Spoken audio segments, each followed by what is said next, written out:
Yo, sup mga bossing?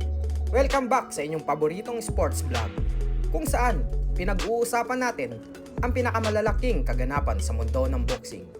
At ngayong episode, pag-uusapan naman natin ang isang matinding laban na nangyari noon sa banggaan ng ating kababayan na si Warlito Pareñas kontra kay Tomoya Kaneshiro at kung paano niya pinakilig ang mga Japanese crowd.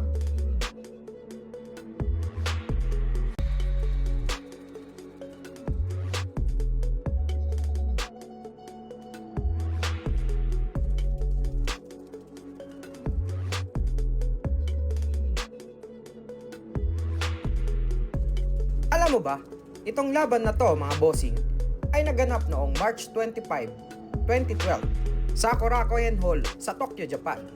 Isang matinding sagupaan sa Super Flyweight Division kung saan pinatunayan ni Pareñas kung bakit siya dapat ipagsawalang bahala.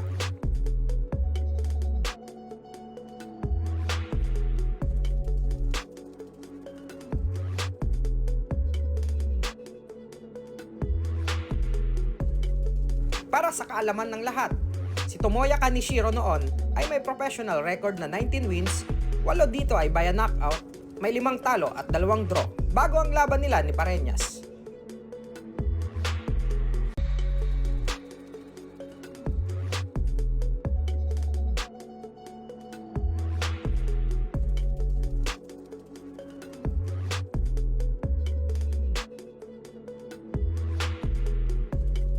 Kitang-kita ang agresibong estilo ni Pareñas. Hindi siya naghihintay ng opening. Siya mismo ang gumagawa ng paraan para makapagpakawala ng solidong suntok.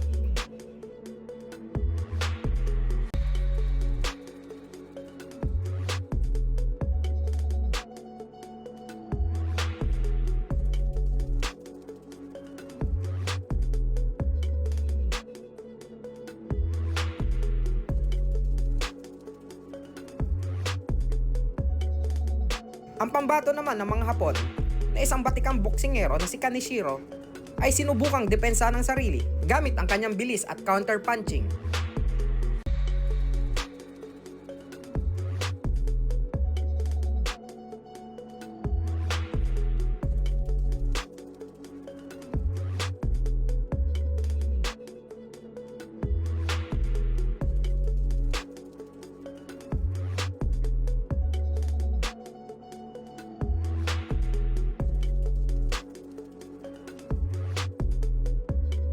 Sa bakbakang ito, kitang-kita na napapagod ang Hapon sa lakas ng suntok ng ating Pinoy Warrior.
Pagdating ng round 6, dito na tuluyang pinakilig ng ating kababayan ang mga Japanese crowd.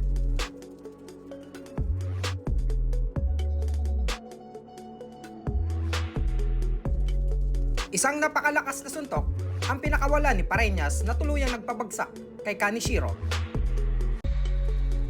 Agad namang binilangan ng referee ang Hapon, pero hindi na ito nakapagpatuloy pa sa bakbakan. Dito nga, kahit ang mga Japanese lady sa crowd ay hindi napigilan ang kanilang excitement na humiyaw at sumuporta kay Pareñas.